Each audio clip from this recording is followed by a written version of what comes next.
Oh boy. Ooh. Play the music. I'll just do this for now. That's how the pros do it.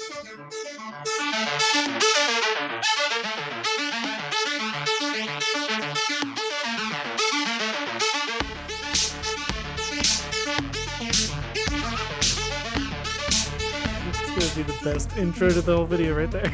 Mimicking it. Gold. Spoiler alert. Give us all the spoilers. Give it to us.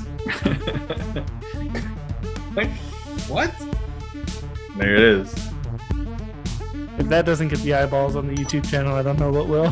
People came for the spoiler alerts, the tangent warnings, and the complete stupidity of what's going to happen.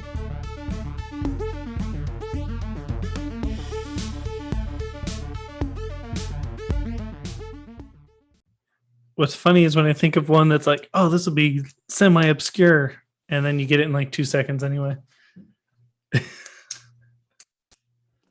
All right. First things first. When we used to work together, we'd always do 6 degrees of separation, and I've got 2 for you this time. Let's see if you can link Chuck Norris with Jennifer Tilly in 6 degrees of separation before the end of the podcast. Chuck Norris. I'm writing this down. Yep. Jennifer Tilly. Yep. That's Chucky's girlfriend, right? Yep. And at least give me, 30 seconds before you solve it so I can have some ego here of thinking I got a good one on you. That's fair. That's fair. To be fair, last time I gave you one, I was in the middle of a speech and I said it, and then 30 seconds later, like 10 seconds later, you solved it. You're like, I got it. I was like, I'm not even on the next sentence yet. Son of a bitch. Too smart. Yeah. All right. So Chuck Norris versus Jennifer Tilly. Let's see if you can get that 6 degrees by the end of the podcast. All right. I got it. I don't have it now. But okay. No, but not again. I will. No. I will have it. Yeah, I got faith in you. All right. Oh man. So our first episode was Ready Player One, and I almost made the same mistake I did when we recorded that one, was calling it Ready Viewer One, since that's the name of the podcast. But or vice versa. Just gotta talk slower and catch myself. That's all. Take my time. But no, it was a good chat. A lot of good stuff in there. Yeah. We did not do it till 1 a.m. We'll pretend. We didn't, because it was later. It was later than 1. Yeah, so you're not wrong. You're not lying. We'll get better at starting sooner, possibly, probably not. Maybe we'll see. Yeah, we'll see. But it doesn't matter to you. You could be driving in your car. You could be running. You could be cleaning the house and just need some background noise and something to keep you entertained. So here we are. Let's see if we can do that. So that's what we did in the last episode. What about this week? What's in theaters this week and last week? Anything worth seeing in the month of October? Well, last week kind of ties into something that we're going to talk about today. We got the new Halloween Kills came out last week, which is going to be on Peacock and theaters. I think it's in theaters, at least. I know it's definitely going to be on theaters and Peacock. Theaters at midnight, and I don't know what time it starts streaming on Peacock, but it's supposed to be right away. Right, yeah. So that came out. The Last Duel, which sees Matt Damon and Ben Affleck back together again. Yeah, so that's a Ridley Scott movie. Knights, period piece. Yeah, it's also got Adam Driver in it. Adam Driver, he's very good. This week we have Dune coming out. That's going to be on HBO Max as well as the theaters. Apparently every theater, based off Googling it. Yeah, right. Like some theaters are just playing Dune. That's it. All 11 theaters. IMAX, standard, 3D, everything. Yeah. Just Dune. Yep. Getting all the money. That's I'm kind of surprised that I don't see more horror things coming out in the next couple of weeks. Like there's a horror movie called Antlers coming out, which something about some legendary ancestral creature who's terrorizing I guess it says a middle school teacher and her sheriff brother. So a new dynamic duo. Yeah, you know those incestuous animals. They just pick one family and just go after. What if it didn't have antlers? That'd be messed up. So we have that. Let's see, November 5th, we have Eternals, the next phase, the next chapter in the MCU, which I'm a very big fan of, so I'm very excited for that. We have Clifford, the big red dog, in mid-November. I know. Why? I didn't realize they were still going after that IP. I figured that died no, it's coming 30 out. years ago. Ghostbusters Afterlife's finally coming out November 19th. That's been back. That was pushed back for a long time. King Richard, which has John Bernthal and Will Smith, so that might be good. That's a biography piece really about good. the Williams sisters, the tennis players. Oh yeah. What else we have? We have Resident Evil: Welcome to Raccoon City on the 24th, which I'm very excited about. Looks that's awful lot that's like the another one game. that's going to have to be in theaters for me. I'm going to be Well, it's only excited about that. The trailer specifically said only in theaters. Well, I usually wait till I can get it on Vudu and watch it at home like a I true get lazy you. bum. So I gotcha.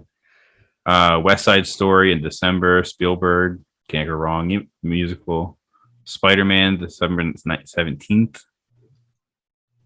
All right, another awesome. I already know it's gonna be good. Spider-Man. And then finishing up the year, we got Matrix on HBO Max and theaters. That'll be good. Maybe, I don't know. A little skeptical, but we'll see. I'm here for it. I'm excited about it. We'll see. The third movie in the trilogy was like too weird. Too weird. I don't know.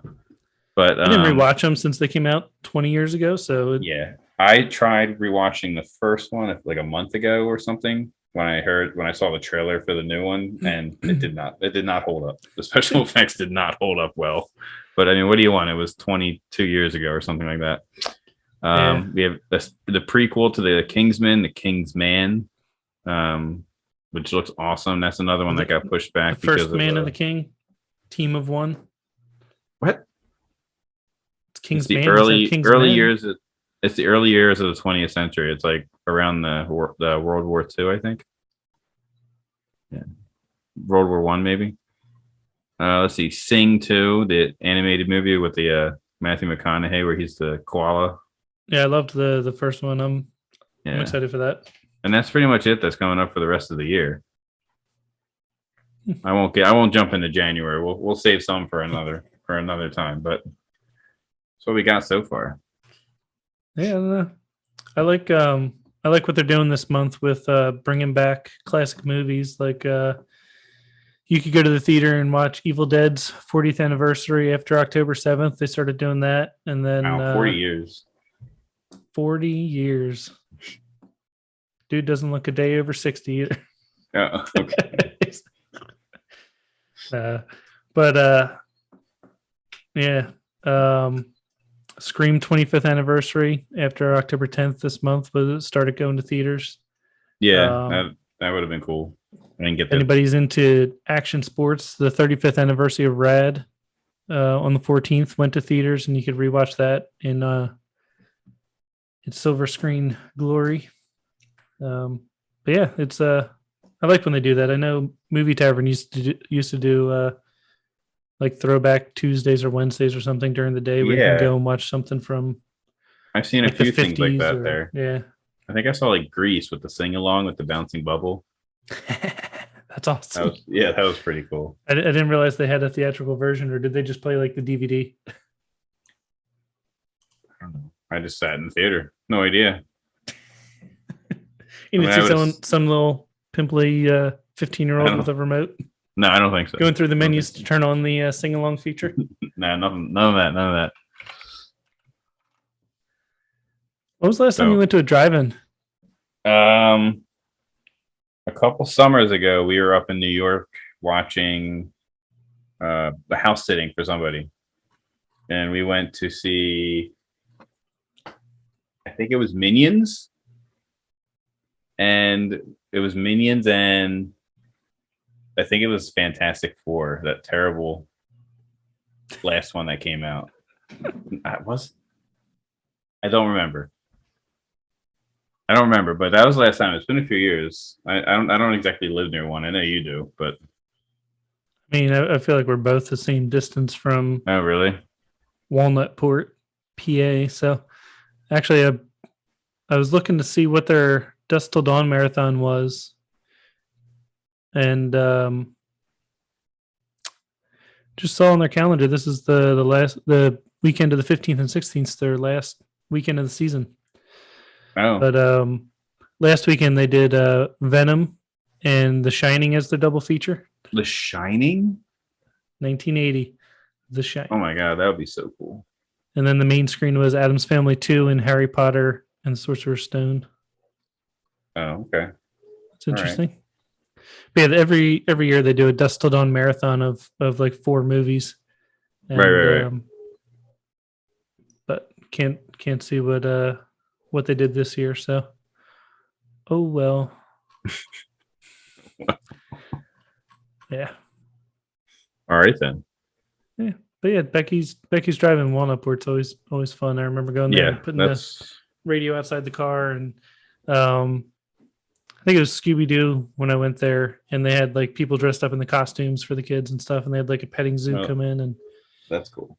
It's always cool when you go to outdoor things like that. And I know up your way last year they were doing pop-up drive-in theaters because of COVID, where you could sit in your car and still see movies, trying to get people out of the house and in I a didn't know safe that. way. But you didn't know that? No, I had no idea. In Downingtown, I think it was, they were doing pop-up drive-ins. Oh, okay. That's so. I know it wasn't exclusive to that area. I know other places and across the country were doing it too. But yeah, sad it's the end of the season. I would have liked to get out there again, but oh well. On that note,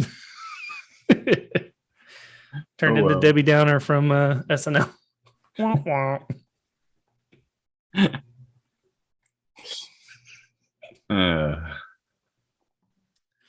Yeah. So, yeah. You know what tricked me when I was looking at movies that were coming out in October? Survive the Game popped up, and I was like, "Oh, is this a sequel to Surviving the Game?" You know, with Ice-T from the '90s or whenever that came out. No, it's not. It's Chad Michael Murray and Bruce Willis in something that's almost guaranteed to be horrible with those two. But yeah, he only does like straight to DVD now, or I guess that's what I mean, like like stream or whatever you want to call it. Yeah, he's definitely. I think his bad attitude has made it so blockbusters aren't in his cards anymore, with people not wanting to work with him. But yeah, you've heard about him in the Kevin Smith ordeal on Cop Out. Yeah, that's yeah. Yep. Did not get along very well. Yeah, when did Cop Out come out? He still talks about that every week on Fat Man Beyond. It came out a few years. It's been a few years, like 13 maybe. 2013 maybe. It's been a while. Yeah, he's going into the Nicolas Cage. I'm just gonna do whatever gets me my SAG card benefits renewed and keep me going. Cop Out came in 2010. Oh, even longer than I thought. Years ago, yeah. Yeah, Nicolas Cage will tie into a segment later where we're doing our pick of the week of what we watched, and we'll either recommend or tell you to stay away. Yeah. But yes, that's it for the theaters this year. And did you go out and see anything that's theater or direct release yet? I went and saw Venom. The previews look good. I did not get a chance to watch it yet. How was it? It was okay. It was okay. Just okay, because it had some hype behind it. Not Dune hype, but it had some hype. It's okay. It's okay. The best Woody Harrelson was a good Carnage. Cletus Cassidy, he was good in that character, but he's always good. So it's Woody Harrelson. So he was good, and Tom Hardy's great. There was very little fight between Carnage and Venom. They really only met at the end of the movie. I hate when they do that, where like the trailers, all the hype of them, and then it's a 2-hour movie of, characters you don't care about just doing things you don't care about. But there was an after credit scene which completely saved the movie for me. It was very good. That's good. Yeah, I guess I won't. You haven't seen it, so I won't mention it yet. No, but like we talked about in the last podcast, if people spoil stuff, then it doesn't bother me any. And also, if you're listening to a movie podcast, you're guaranteed to hear spoilers. So for something along the way. Yeah. So. Yep. So. How you my doing God, with that Chuck Norris versus I got it. Jennifer Tilly? I got it. I just got it. All right. So Jennifer Tilly was in Liar Liar with Jim Carrey, who was in Kick-Ass with Nicolas Cage. Right? So that's 2. Who was in Con Air with John Malkovich.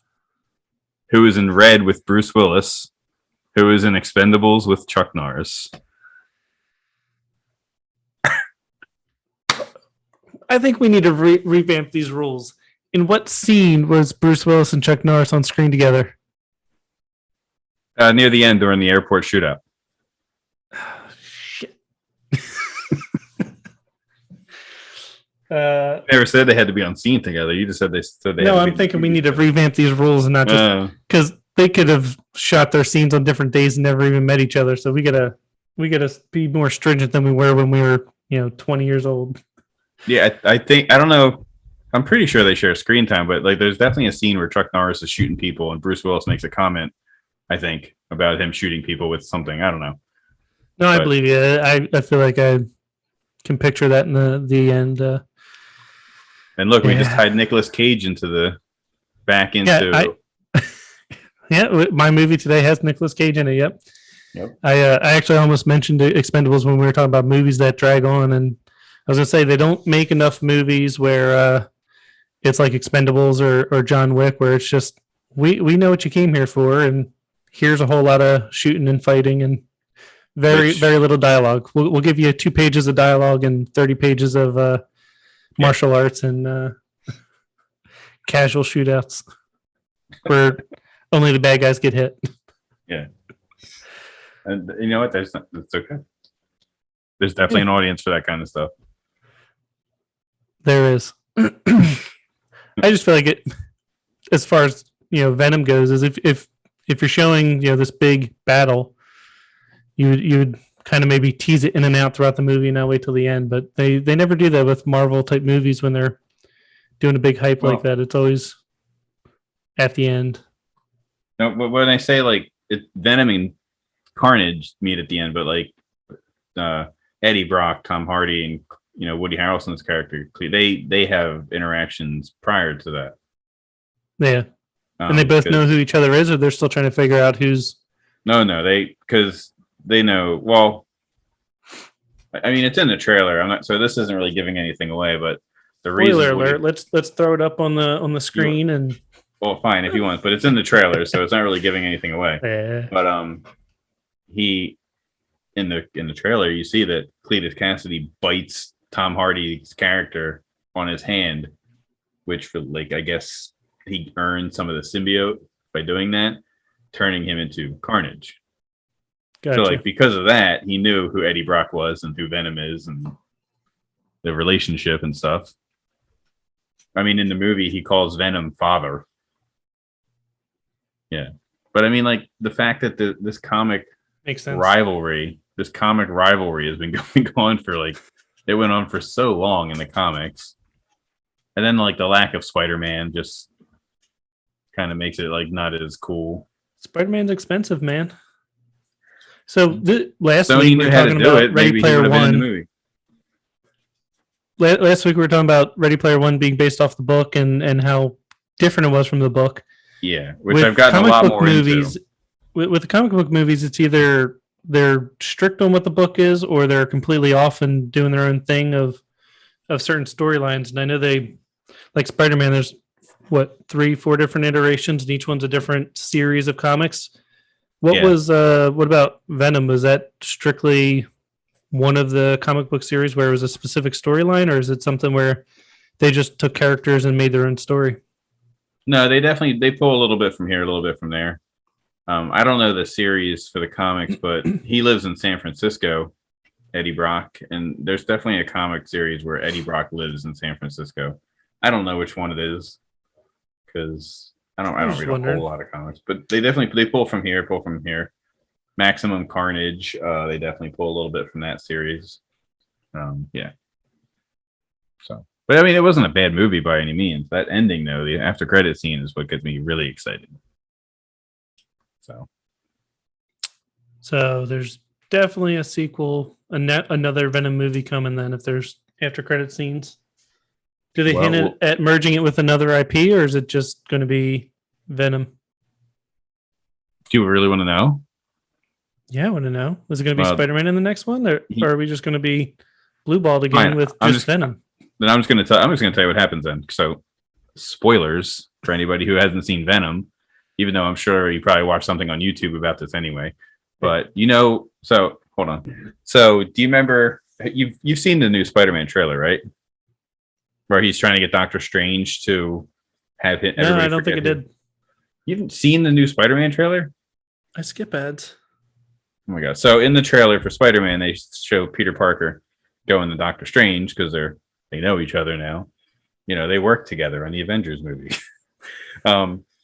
But he goes to Doctor Strange because he wants to, at the end. If you remember at the end of the Far From Home, everybody finds out who Peter Parker is and Spider-Man is and stuff like that. So he goes to Doctor Strange to be like, "Hey, can you make everybody forget who I am? Like that I'm Spider-Man." And he kind of messes up Doctor Strange's spell in the trailer by constantly talking and getting in the middle of the circles that Doctor Strange is doing. So at the end of Venom in the after credit scene, him and Eddie Brock and Venom are hiding out in some other country, it looks like some maybe somewhere in Mexico or something like that, some islands, something like that. And he's talking to Venom, and Venom saying, if I even shared a little bit of my knowledge about the multiverse and what the symbiote knows, then it would blow your mind. And just as he's about to give Eddie Brock just the tiniest little bit of information, suddenly everything goes crazy and you hear all this noise and then this gold flash of light, like the same color light from the Doctor Strange does in the Spider-Man trailer. And suddenly he's in a different room, a nicer room in a different island. And on the TV is the news report from the end of Far From Home with Spider-Man and J. Jonah Jameson showing Tom Holland's Peter Parker. And Venom, Venom comes out of Eddie Brock and goes up to the TV and does this weird, he licks the screen. He's really intrigued by Peter Parker. He knows him. So just at the moment when he's talking about, the multiverse and the things he knows, so I'm kind of curious to see how it's played in. Why does he know Tom Holland's character? He seems to know who he is when he sees him on the news. So Venom's part of the MCU, which is very cool. Very cool. I'm still mad that they bury the lead on that one when you were talking about it earlier. And so that made the movie for me. But I'm still mad they made a Venom movie without Spider-Man to begin with. I never really forgave them for that. Yeah. So anyway, there's my tangent alert. Spoilers, tangent. Wild ride. We were talking about new releases 10 minutes ago. Again, same thing we told you last week. If you're planning on sticking with one fluent thought throughout this whole thing, good luck. It's not going to happen. Not going to happen. You're going to have to skip ahead 6 times and then in 5 minutes go back 12 times and then you'll follow the timeline. Yeah. So let's move along then. How about that? All right. So what's your pick for the week for us to review? Did you want to do the On This Day? Oh yeah. So what I did was I looked up things that came out this month on a particular year, and then I also looked up what came out on our birthdays for those years as well. So this month of October in 1982, your birth year, First Blood, October 22nd. Ooh, little Rambo, huh? Little John Rambo Bowie knife. My favorite movie from the time I was 7. I don't think you should watch that movie at 7. I mean, that's just my opinion, but I mean, I was watching anything Stallone, anything Arnold Schwarzenegger and anything. Yeah. Everything was Chuck on like Norris and Jackie TNT and Chan. TBS and all the Oh time. yeah, I used to All love the time. Dinner and a Movie and All that. Yeah. Drive-In and all that, where they do the double features. I Granted, really they did get Tremors like twice a month, but still. It's just always on like Sci-Fi or the USA Network or something, all the time. Yeah, I loved I can't First really Blood say growing anything. up. I watched Nightmare on Elm Street when I was 7, so I can't really say anything. I remember being scared to death from it. Yeah. But, So, are you a fan of the First Blood series? I like all the Rambos. They fall into that category you were talking about earlier, Expendables. Where it's just like we don't need a lot of dialogue. Here's just a bunch of guns, explosions, and shooting. Yeah. Even though there was a little stern facial expressions. The earlier Rambos had more, I guess, depth to it, if you want to say, or like more like of a story, or at least a better story.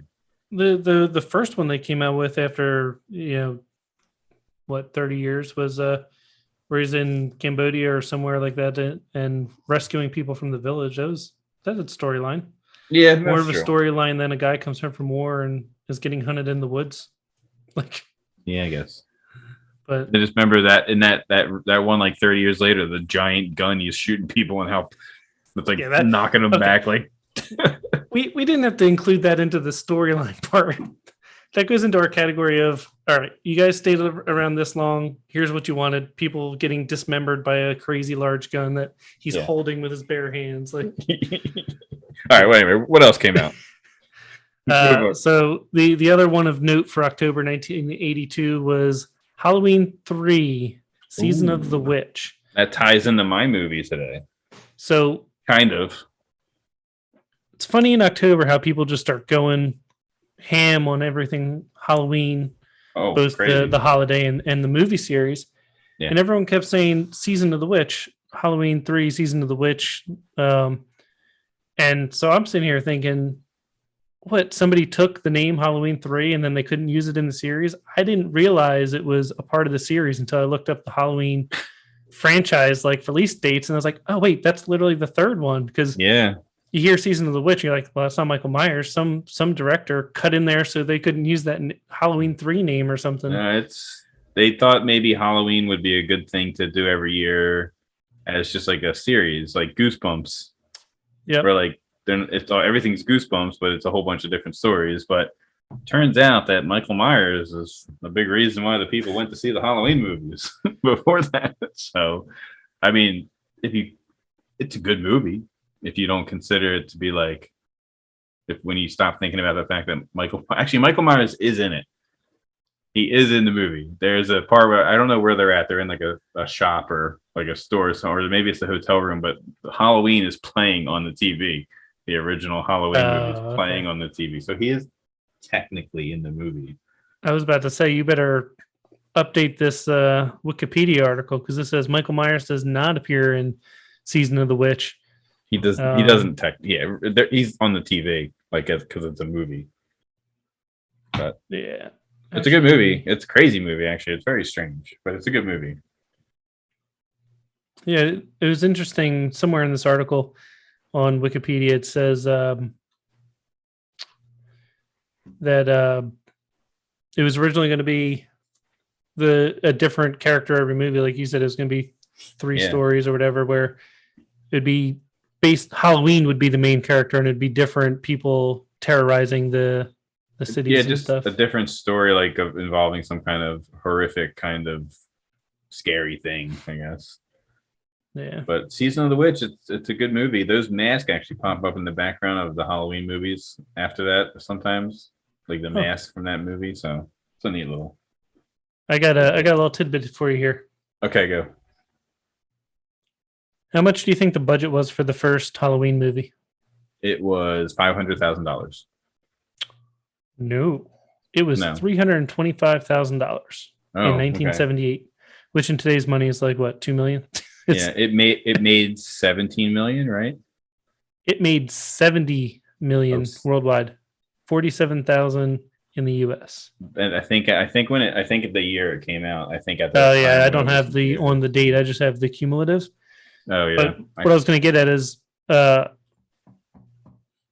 the movies that came out, like Avatar, who had the highest grossing box office, and who just beat that? I forget what movie just beat that.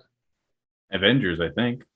Yeah, so we're talking about billion-dollar single movies: Avatar, Avengers, and with a B, billion, right? Now, to date, there's 11 Halloween movies. Well, when this comes out, 12 with Halloween Kills coming out on the 15th, which is in 45 minutes. So it was last week. Yeah. Pretend. But no, 11 movies. How much do you think all 11 movies made worldwide to date? Well, I know. You think it was more or less than the $1 billion that Avengers made, which came out a couple years ago? No, it's 100% less, because when H2O came out, that movie made like 75 million, which was more than all the movies combined before it. $75,041,000 so that to date, but yeah, it's way less than that of $1 billion. What's amazing about looking at this is just how little the budget was and how much money they raked in. Like, how could you say none of these were absolute successes? I mean, you're looking at 3 was considered not a success. 3 made the least out of all the series. 14 million worldwide to date. 4 was successful. Actually, no, that's not the worst. Revenge of Michael Myers, Halloween 5 was only 11.6 million. You mean people didn't want to see Busta Rhymes like have catchphrases and spin kick Michael Myers in the head? What? No, but I really want to see that. Have you never seen it? If I did, I can't remember. You know me. I've got no memory at all. It's like the reality TV show found footage thing where like they have the camera set up in the house. It's really not, but it's good because it's so bad. You know, I was 1 when that came out, October 13th, 1989. So here's the thing: 4, 5, and 6 were all $5 million budgets, and they made. I confused my Michael Myers. Revenge of Michael Myers was part 4, right? Return was 4. Revenge is 5. Curse is 6. 5 is terrible. And 6 is the one with Paul Rudd in it, right? 6 is the one with Paul Rudd where the Halloween series is a mess. I was thinking of the Busta Rhymes one, which was, I think, Resurrection. That's what I was thinking of. That's 2002, so that makes more sense for when Busta Rhymes was taking the world by storm. I confused my R. Okay, so get this. 4, 5, and 6 had a budget of $5 million each. And that was 88, 89, 95. And then in 98, they made H2O 20 years later, budget of 17 million. It made 75 million. That's what I was talking about, yeah. Previous to that, it was 15 million worldwide gross profit for the last one they made. So that's a huge success. And then to your point, in 2002, 4 years later, they gave it 13 million, so a smaller budget from 17. And then had like Busta Rhymes and whoever was hot at the time in 2002 be in this one. And it made a measly $37 million. So almost exactly half of what the H2O made. Yeah. Well, it wasn't that great. There was a lot of weird bits and pieces in that movie. Busta Rhymes was one of them, but everybody loved watching him. They were actually going to have him come back for a sequel, and him and LL Cool J together, because LL Cool J was in H2O. Yeah, they were going to have them come back in some capacity in a sequel, but it never worked.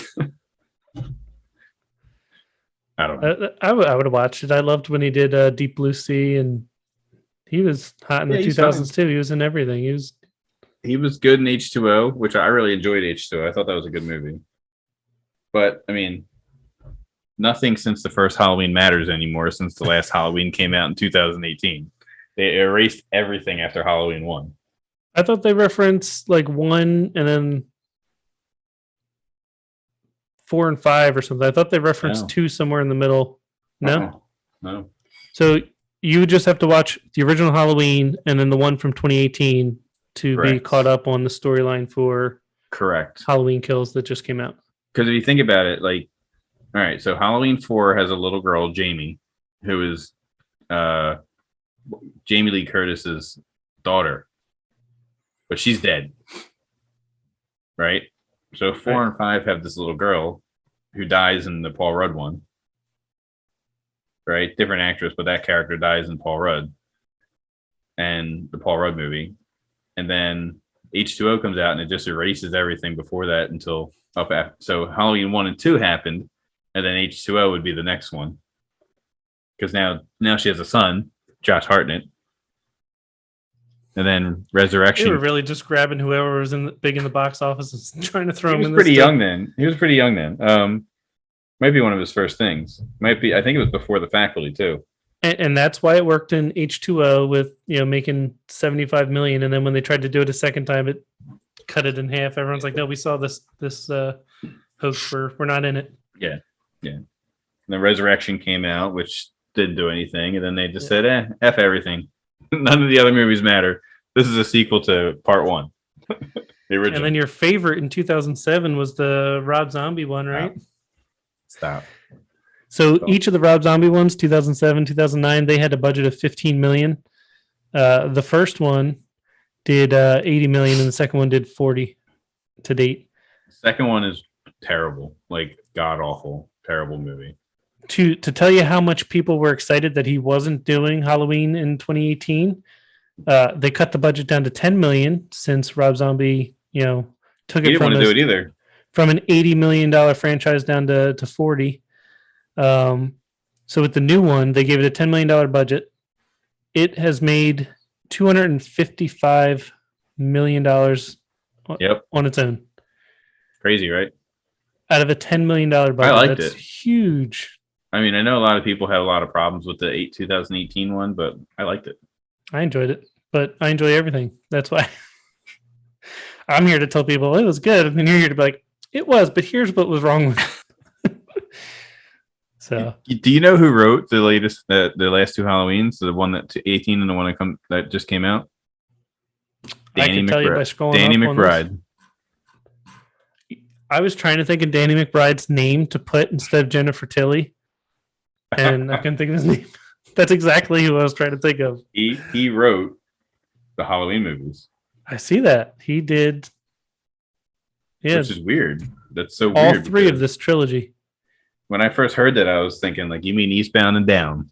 It's gonna be writing Halloween, Michael Myers. It's like, how's that gonna work? But it worked. Oh, I liked it.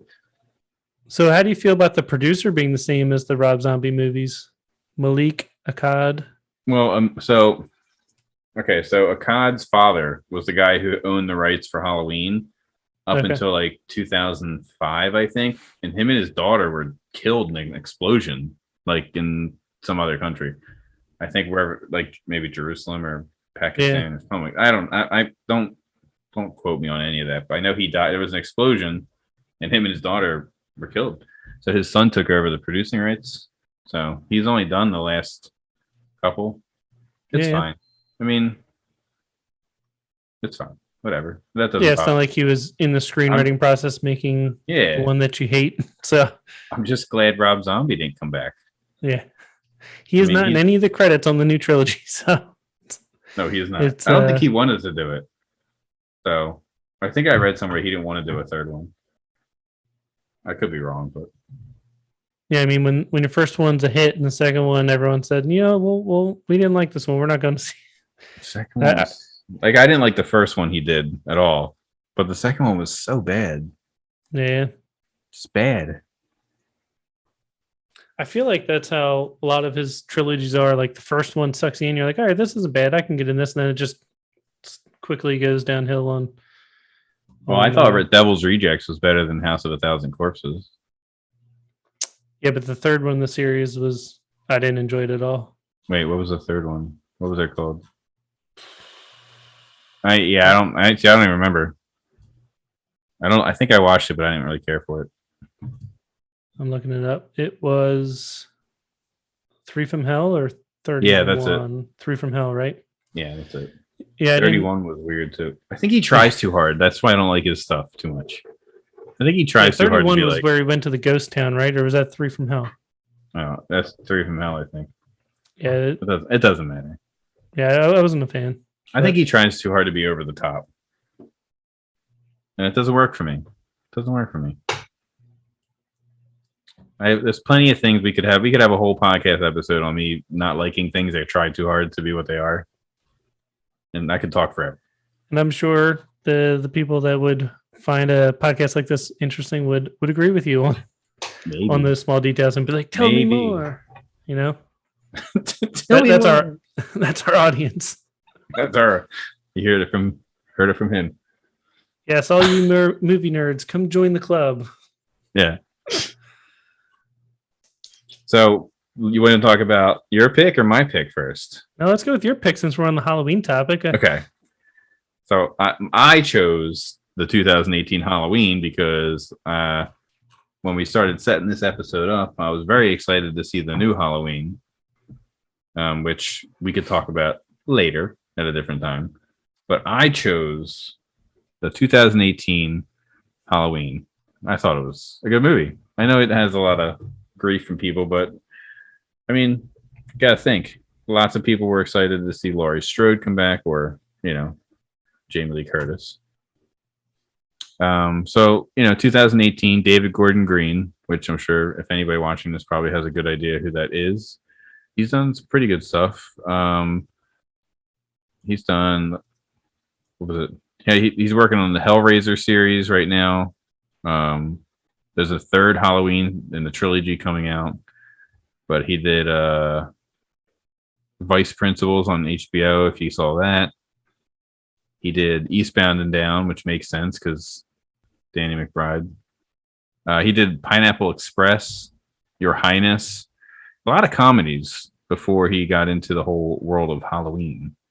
I'm starting to see how he got a role in Halloween. He's doing a lot of work with Danny McBride, so they must enjoy working with each other. He directed it, which I knew he directed his comedies, but I never really thought about the fact that, like, oh my god, he did a bunch of comedies before he went into this world of horror, which is cool. I like when people can not multitask. They can like switch it up. Yeah, they're diverse and can. Yeah, diverse. That's a good one. But so Halloween. It's just called Halloween, which is like the third movie just called Halloween in the series, but that's okay. So we got Jamie Lee Curtis back as Laurie Strode. We have her daughter Judy Greer playing Karen. We have Nick Castle's back as a Shape. That's what they called Michael Myers in the original Halloween was the Shape. So he's back if you watch the movie when he has his mask off in the beginning, like when he's in the insane asylum, mental hospital, whatever you want to call it. That's Nick Castle reprising the role of the Shape from however many years ago. Will Patton's back, Officer Hawkins, and a bunch of other people that don't really matter. 40 years ago? 4 years ago. But, a bunch of other people who don't really matter because they just see the business end of the knife anyway. So, but I really enjoyed this version. That version, I guess, the sequel, I guess, if you want to say. Because there was a lot of crap in the middle. I mean, not that it's not watchable, except for part 5. But there's a lot of movies that just aren't nearly as good as the original. And I really like this one. So kind of sticks to the old formula, just Michael going after Laurie. Think people get in the way? Bye people. And even when I didn't know about when the movie originally came out, I didn't even know about the trilogy plan. Yeah, I didn't even know it was a trilogy till I was looking up the new one that comes out, that's out now, Halloween Kills. And then I saw on IMDb that it said whatever the next one's called. I was like, oh, there's another one. Yeah, I think it's Halloween I still didn't know it was a trilogy as of, the new one being released. Yeah, I think it's called Halloween End, if I'm not mistaken. I think, and they're all direct. It's like the same cast and crew and everything for all of them. But yeah, Halloween Ends, which comes out next year. So they're doing it year to year. So what was I saying? Yeah, so I mean, I kind of figured they would set up for a sequel because just in typical horror movie fashion, you don't actually see what happens to the bad guy. So in case you don't remember, spoiler alert. Give us all the spoilers. Give it to us. Clearly, 40 years ago, really messed up Laurie Strode, seeing all her friends get killed by her big brother. It was 4 decades ago. Let it go. Come on, Laurie. Some people say that. I think that's something they say in the movie to her. Be like, it's been 40 years. You gotta let it go. Well, either way, she's definitely prepared herself, trained herself with weapons and fighting and tactics and all this stuff. And she's got like this house with like the floodlights in case anybody comes in, and it's all set up to bunkered be out. Yeah, it's all bunkered out, and basically it's set up to be a trap for Michael. They trap him in the basement. They burn the place down. Which, if you watch the new trailer, it just starts right from there, and he's just suddenly out of the house. A little curious to see how he got out of there. Yeah, so the last one ended with him in the basement, locked in there while it's burning. Yeah, the new one just starts exactly where the old one left off, right? Yeah, that's what it looks like, at least. That's what I got from the trailer too. That's what I got from the trailer too. So, so I definitely figured a sequel was coming. I'm glad it wasn't a Rob Zombie sequel. And I mean, it's always great to see Jamie Lee Curtis. She's a great actress. Agreed. I can't think of anything that I was like that I didn't like her in. Yeah, she's always good. If you saw Knives Out, she's great in that. So let's see. So that was the good stuff. I like the movie. It's a good sequel. Good action. One thing I don't like. Why it's not really like I can't really help it though. I would have loved to have seen Dr. Loomis again, but unfortunately, Donald Pleasance passed away in 2005, I think, or was it 2015? I think there's a 5 in there somewhere. 3 out of 4 numbers isn't bad. Thank you. Yeah, so I mean, he was great in it. It was, and he died in 95. I was way off. Okay, never mind. But he's a great actor. He was before Halloween ever came out. He's done so much stuff. He was in the original that Bond movie. He's what Mike Myers based his bad guy off of in the Austin Powers. What was the bad guy? What did he play? The bald guy? Dr. Evil. Dr. Evil. Yeah, I started to say Goldmember because that's the one I always go to when I'm mimicking it. Gold. But I mean, that's what they based Dr. Evil off of, his character from Bond, like years ago, a long time ago. So he's a great actor. It would have been nice to see him, but he died. He passed away, unfortunately. Yeah, but he was great, always great. So I really liked H2O. I kind of wish they would have played off that a little bit more instead of just erasing everything from the history of Halloween. I don't know, because I thought that was a good entry. And there's no way you mean to tell me he suddenly like he just like he was in the same place for 40 years and then suddenly gets out. It's a multiverse. That's what it is. They're working in the multiverse. The multiverse. That's what it is. Yeah, there we go. Yeah. I mean, that's going to be everybody's excuse for everything ever, every plot hole or something, or trying to make canon later. Like, multiverse that solves all questions. Nobody's gonna have any questions after that. They did erase a bunch of crap from the history, which didn't make sense. Like all the stuff in the Paul Rudd movie, The Curse of Michael Myers, is just like. And if you watch the producer's cut of that movie, it's even stranger. I can't wait to rewatch it. Oh my god! Like the tattoo on Michael's wrist is like the symbol of Samhain, or whatever, and the man in black and like the cult that's like. Michael's evil is like fueling their cult with killing. Oh my god! Yeah, so I would have liked to have bounced off the Halloween H2O movie a little bit just because I like that movie. Who's to say she couldn't have had a daughter in that time because that was still 20 years before. Like that was 20 years ago at this point, H2O. So maybe that would just a preference. Doesn't change anything for the movie for me. Yeah, I'm sure it's hard to when you have 11 previous films to go off of to figure out. All right, Yeah. the formula for horror movies is like 80 to 110 minutes. Like, how much can we add without dragging out the length of the movie and trying to backfill for people that weren't alive yet? You know. Right. But yeah, I mean, it makes sense. What they did makes sense. I just like that movie. Would have been nice to play a little part into it. I think it was a good one. And then what you're saying is it's not like Ready Player One with 318 Easter eggs crammed into 2 hours. I swear there's probably more than that. And then the other thing I didn't like is, so you have the cop from the original movie back in this movie. He survived Michael Myers 40 years ago, right? And then so he gets killed by the crazy doctor who has like this weird obsession with Michael. What? Like, why? He survived Michael's 40 years ago. And suddenly this crazy doctor just like stabs him and puts on Michael's mask and like is being all very weird. It's not the first story where a doctor goes crazy and starts murdering people in someone else's name. I mean, it's just Harley Quinn is yeah. That's exactly her backstory. Yeah, no, I know, but I would have like he did like at least let it have happened by Michael. Yeah. I don't know.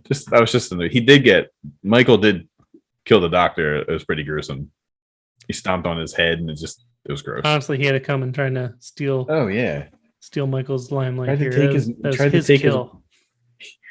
take his William Shatner mask.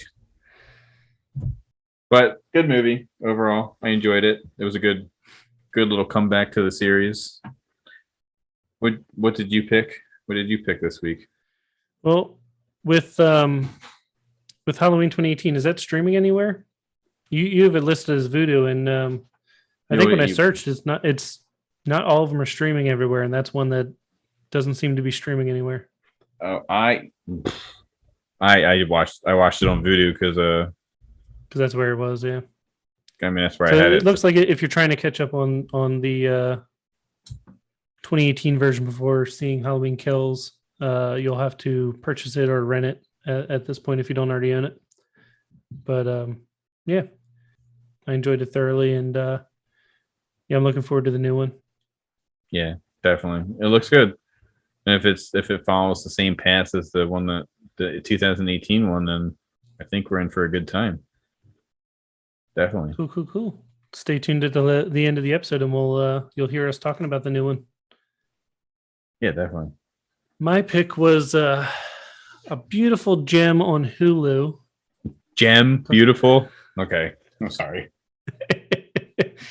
So no, my pick. All the talk of Nicolas Cage earlier and straight to DVD, and this is definitely one where he's like, you know what, my SAG card benefits are running out. I got some doctor's appointments to get to. I better gotta pay the monthly mortgage on my island. Now here's the thing. He's technically not getting any SAG credit with this because he doesn't have a single line. Does he? I don't remember him saying anything in the entire movie. He does not say a single word. So he is 100% an extra in this movie that just steals all the scenes from the young kids where he's trying to be in the center of the camera. I don't think talking means it's not part of SAG. I have no idea. Yeah, then you're part of the it's a whole separate thing for one of the grunts. Extras.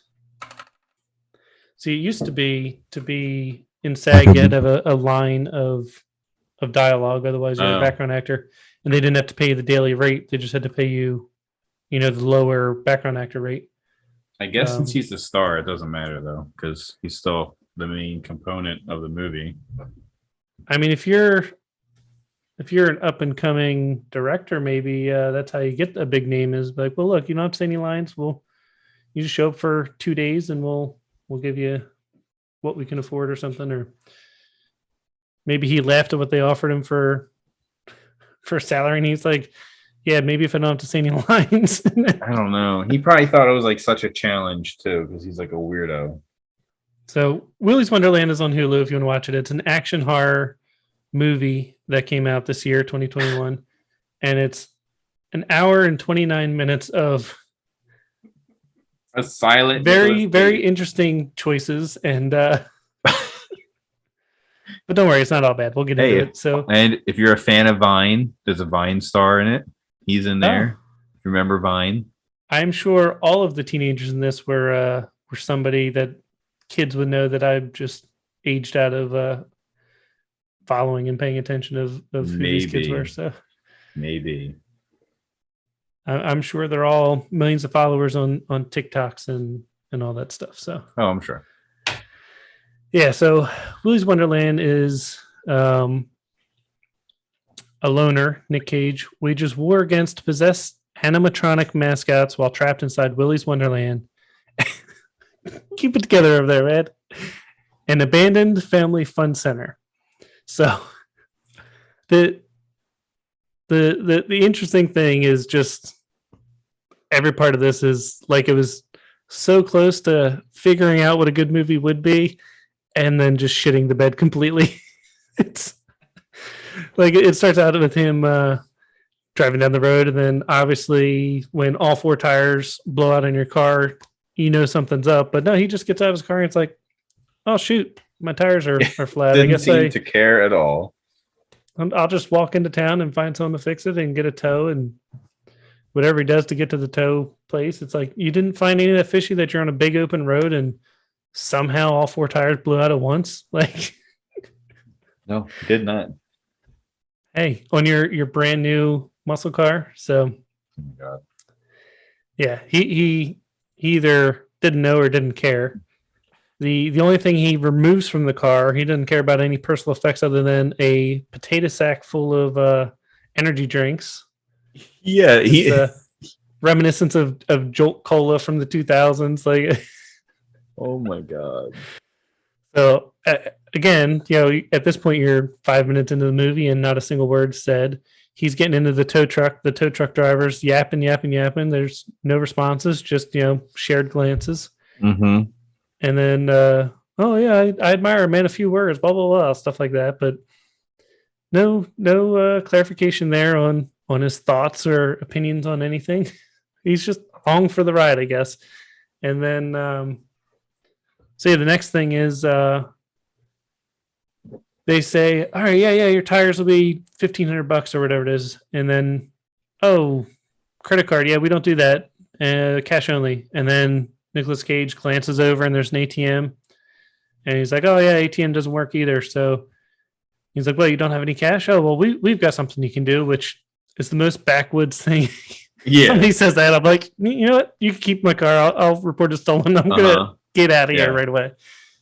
But the guy's like, oh yeah, we'll give you a job. All you gotta do is stay in this place overnight and clean it, and then we'll come get you in the morning, and you'll have all new tires.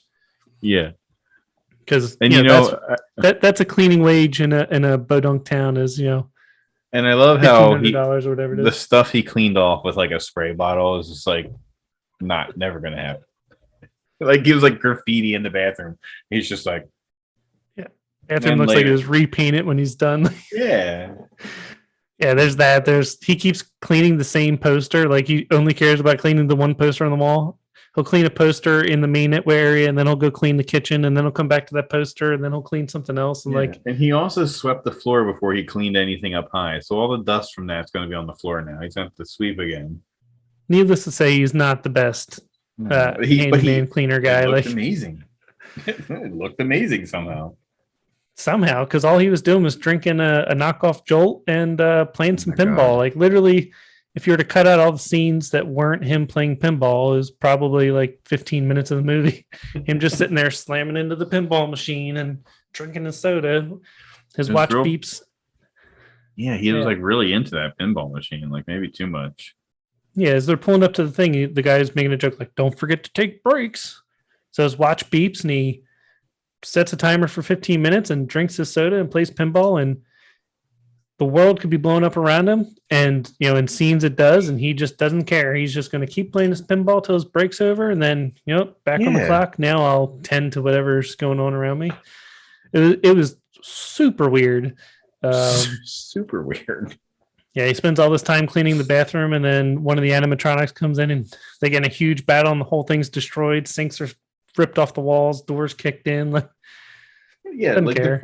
the first robot he meets, he just turns around. It's just like staring at him, and he doesn't even care. There's like no response, no Yeah. emotion. He just He like looks hits at it with his He broom. sees the head turn. He's like, "Okay, I'm just gonna keep cleaning." You know, just He just he like hits him with the broom. Yeah. Like what? yeah. This was it.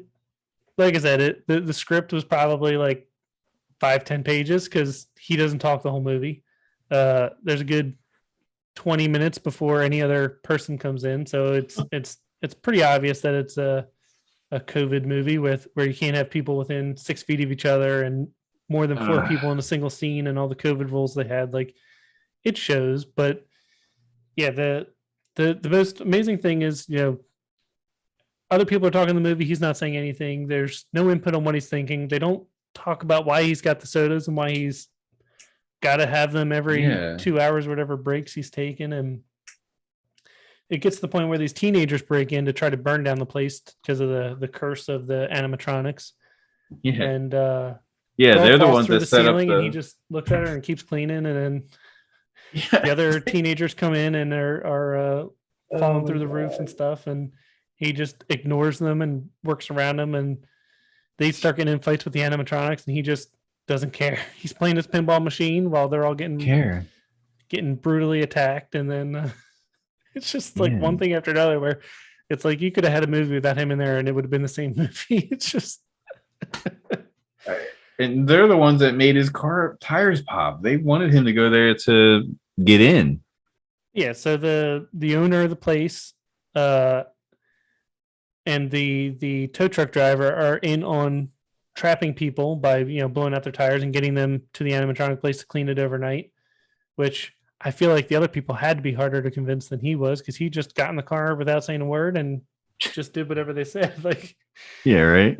But yeah, so that's the backstory. They trap people and send them in there so that the animatronics people can feed. You know, that they gotta appease the demons, so to speak, so that they don't escape and terrorize the town. Yeah. Yeah. The whole time you're watching it, you're just like, "This is weird. This is weird. No, that's really weird. Okay, this is weird." Yeah. So, yeah. I mean, yeah. I grew up watching B movies, like crazy B movies, so I'm all for it. But you know, the good parts of this is it's a Nick Cage movie, so no matter how bad it is, it's good because you're expecting it to be really bad after you know, the past 20 years. You know, one in 5, 1 in 10 might be like a. He's a good actor too. That's the thing. Yeah, yeah. He's made some really good movies. Like Face Off and Con Air. All the movies he used to do were so Leaving good. Las Vegas, Raising Arizona.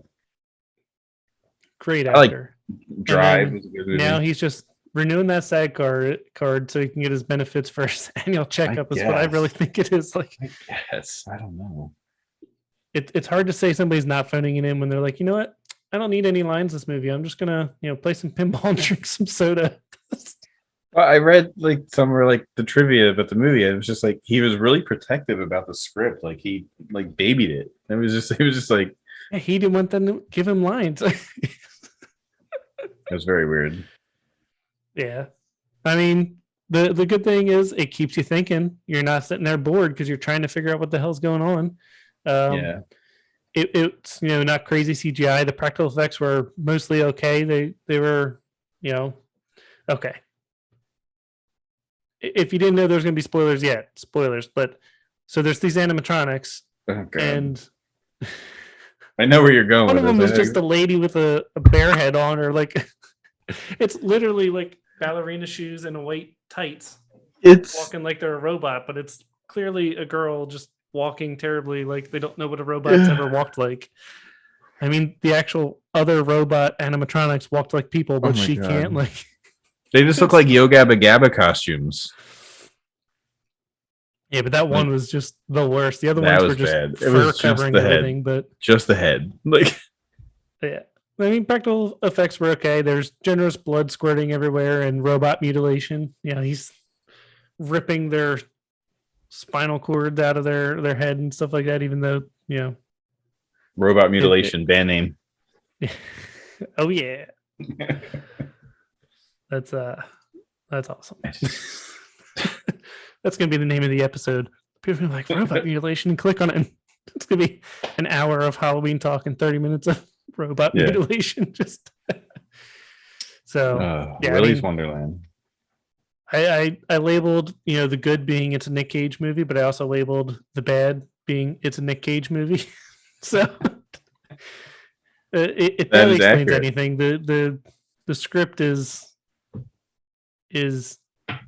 only there. It's probably more of a guideline. And then the actors they got, being a Vine star and probably current social media stars are. No idea if the who script the other was people good, are. they wouldn't be able to act it well. So there's that. I still can't get over the animatronic lady that's just got a furry head on. Like it's just a head. That's it. Just it's a head. Literally like a 4-year-old Halloween costume when they want to be a teddy bear or something. Just like just put on these white tights and wear a furry head that's this big and walk like this. Yeah, it's crazy. The dialogue was really bad, and all the characters were just generally unlikable.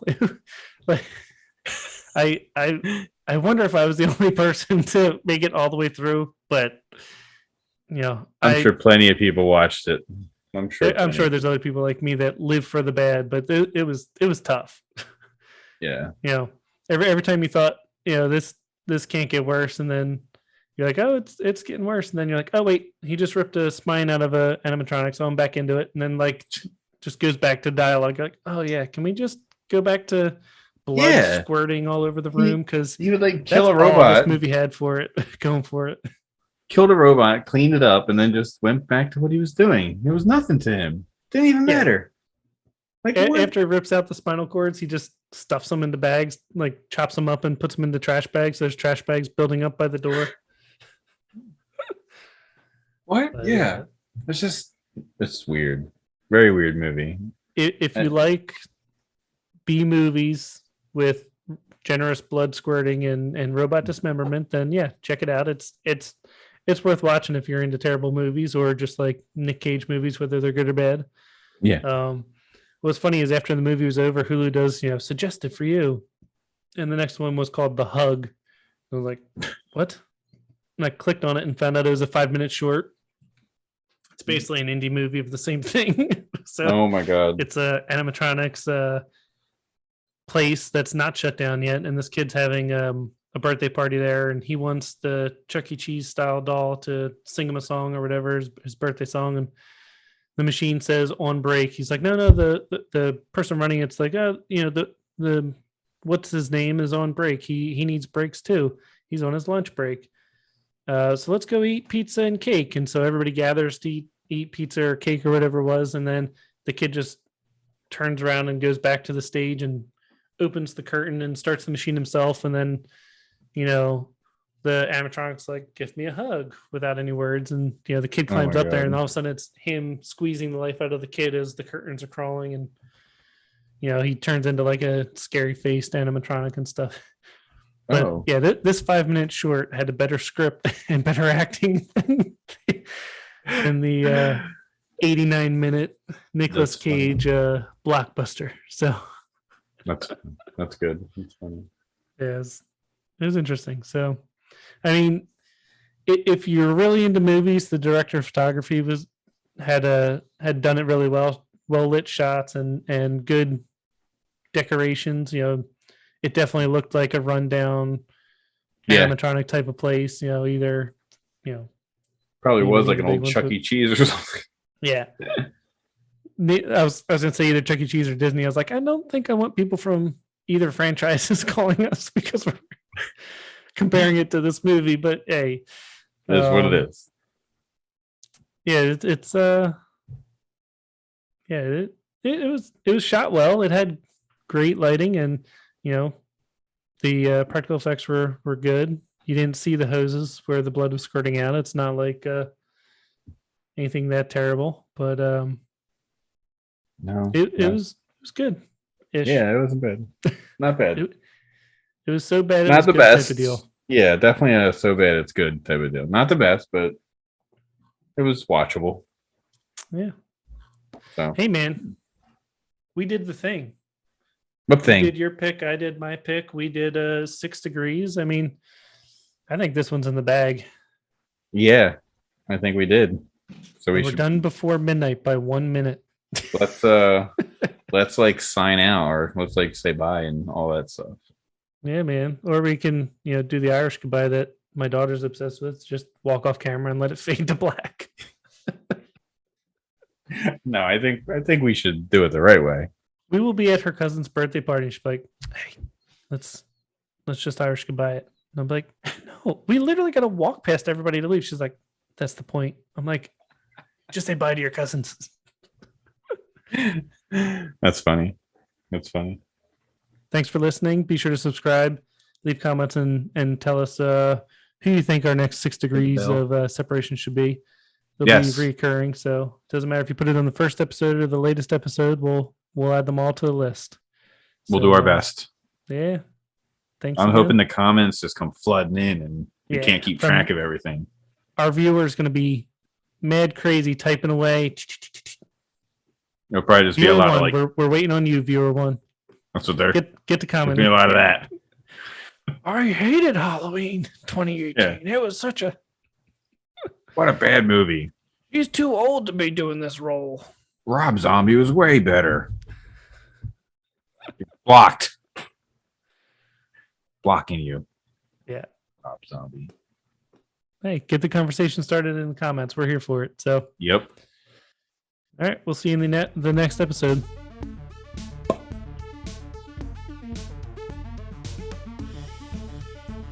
I can be brown, I can be blue, I can be violet sky, I can be purple, I can be watching Halloween Kills tonight.